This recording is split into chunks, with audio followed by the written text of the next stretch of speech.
I can hear you. The rest of the world hears you.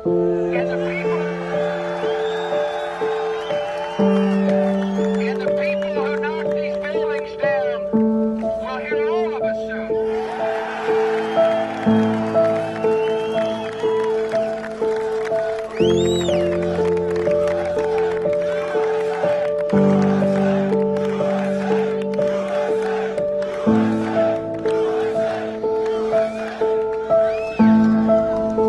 The nation sends its love, its compassion to everybody who is here. Thank you for your hard work. Thank you for making the nation proud. And may God bless America.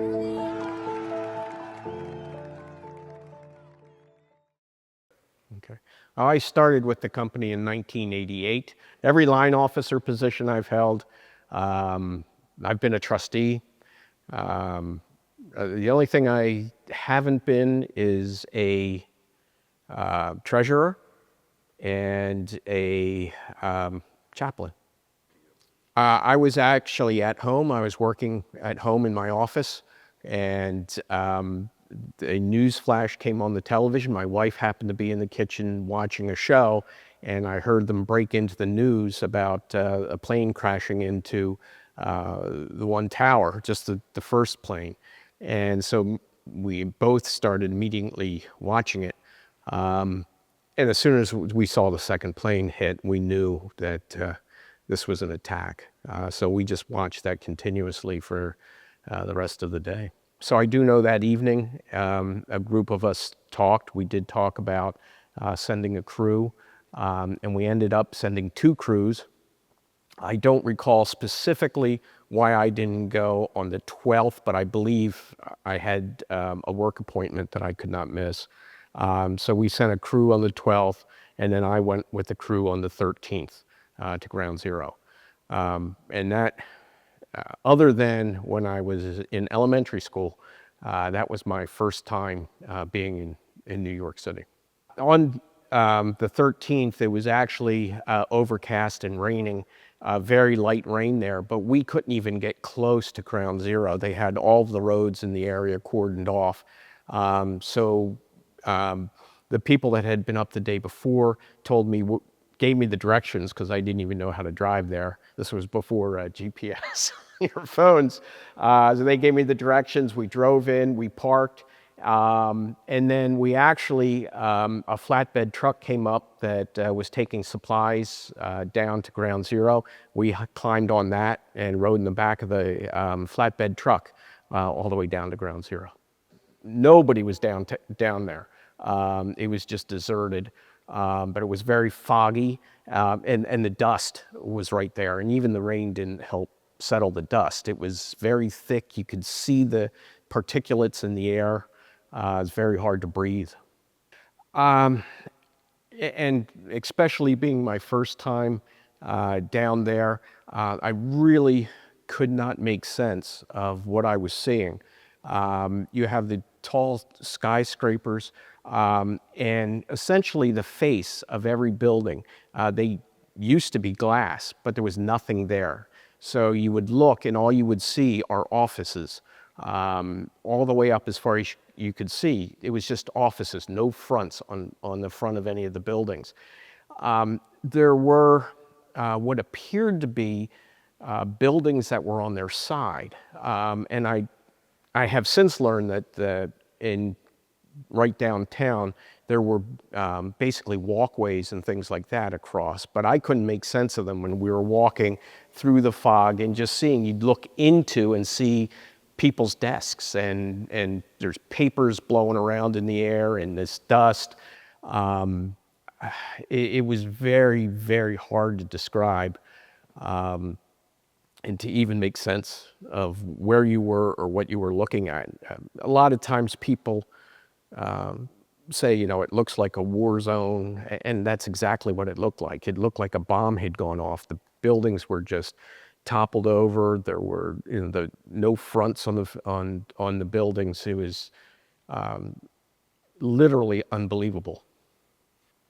Well, looking back on this, this is one of the things that really troubles me about what we did is we did not get an assignment. We just walked up and got in line. There were, I can recall on our side, two separate, essentially bucket brigade lines. There were people at the head of the line that were doing digging by hand, and they would fill a 5-gallon pail and pass it down the line. And so we just started at the end of the line, passing these buckets along. And as people would get tired, we would just move up the line and work our way up to the front of the line, essentially. There were tents set up with supplies. I basically recall one with water. I do know right beside where we were was one of the fire department's firehouses. They had that turned into a little first aid triage area. And it's that, and how I remember this specifically, the air was so thick of all these particles. I was wearing a mask and I had safety glasses on, and I still got a piece of debris in my eye. And I went over there to the first aid triage. They treated me right there, put drops in my eye, got it out. I had to sign a logbook, and that was it. And then I went back onto the pile. They were very concerned about other buildings collapsing, and so we would walk up onto the pile and get in line, and we'd be working. And I believe it was a whistle of some sort that they would sound, and we'd have to evacuate. And you just run off the pile because they were concerned about another building collapsing. And then they'd give an all clear signal, and you just walk back and find a place in line and go back. And we basically just worked until we were just too tired and decided to come home. We came home, interesting story for our drive home. As we were driving home on the highway, and I can't remember, I believe it was 78 that we were on, all of a sudden traffic came to a very quick stop. And as we were working our way up, we realized that a car just probably about 2 or 3 car lengths ahead of us had lost control, swerved across the road, hit the center median, and then swerved off the right side of the road. So the 2 individuals that were with me were both EMTs. So we pulled over, and they began rendering care to the driver. He had had some sort of medical emergency and lost control of his car. And an ambulance came, and they wanted to get the patient to the hospital right away. So the 2 people that were with me stayed in the ambulance. One drove the ambulance, the other one stayed in the back assisting the EMT. And they say, well, we're going to the hospital. And I had no idea where I was or where the hospital was or what hospital they were going to. So I had to follow the ambulance. Now, my car had blue lights on for Pennsylvania, and so it's illegal for me to run them in New Jersey, but I put them on because it's like the ambulance was going lights and sirens, and I had to follow it because I had no idea where it was going, what hospital it was going to, or even where I was or how I was going to get back. So we ended up driving all the way to the hospital.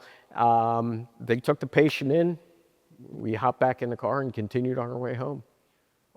Well, I did go back in 2024. I went up to the memorial, and I could not complete it. I could not get through it and had to walk out. Just the memories were just way too strong. And you know, you see the pictures that are on the walls, and that's exactly what it looked like. But you know, you're looking at a little picture that was all around you, 360 degrees, and it's like, how do you put that into words? What is shown in some of those pictures? It just, I know for years I couldn't talk about it to anybody, and this is probably, well, one time I did speak a little bit at a 911 or 9/11 ceremony. This is only the second time other than that I've spoken about it. Yeah, I probably wouldn't go. I know it was an impulse that we were just so motivated and wanted to help. But especially working my way up through the command structure, we had never checked in with any command. There was no accountability. And you know, that bothers me, what we did. Nobody knew we were there. Nobody asked for us to be there, but we just felt it was our duty to go. And, you know, knowing what we know now, the cancer risk from what we were inhaling and dealing with is a real concern, especially as I get older. So everybody was just so motivated on working, and at that point it was a rescue operation, and that's what was on everybody's mind, was rescue, and hoping that we would recover someone. It is a shame, but it's just very difficult to describe, very difficult. I have those mixed feelings about it. You know, we were compelled to go, but as an officer, you know, if you know, on a large incident, you know, I do have regrets about that as well. The scale, it was immense, and you know, it's a blocks wide, city block wide incident, and just hundreds of people there working. As far as I could tell, there was just all professionals, all firefighters, EMTs. That's all I recall. And you know, I do remember, we do have a photograph in our display case of, you know, just a little tent that was set up with water and things like that. And that was daytime, and the picture, it looks like night. It was dark. It was a cloudy day, but just the fog. So there's no sense of time when you're up there because you can't see the sun. There's no daylight. It was raining lightly, but that didn't help with the particulate. It was just all these papers blowing around and all these little fine particulates in the air that you could even see. And yeah, it was a surreal situation. And quite honestly, I wouldn't have even known who to check in with. You know, there was no checkpoints or command stations that we had. Of course, back then, you know, we didn't have portable radios like are around today, so we didn't have any communication with anybody while we were up there. I don't know if I would say proud. I mean, we felt compelled to go. It was just such a hard loss for all of us that we just wanted to go and see if we could save someone. I think for our generation, I'd say that, you know, this was our Pearl Harbor. You know, my parents' generation, they were caught by surprise by Pearl Harbor. We were certainly caught by surprise by this. I don't think anybody anticipated anything of this scale happening. And I guess for the next generation, you really be careful and think about what's the next one.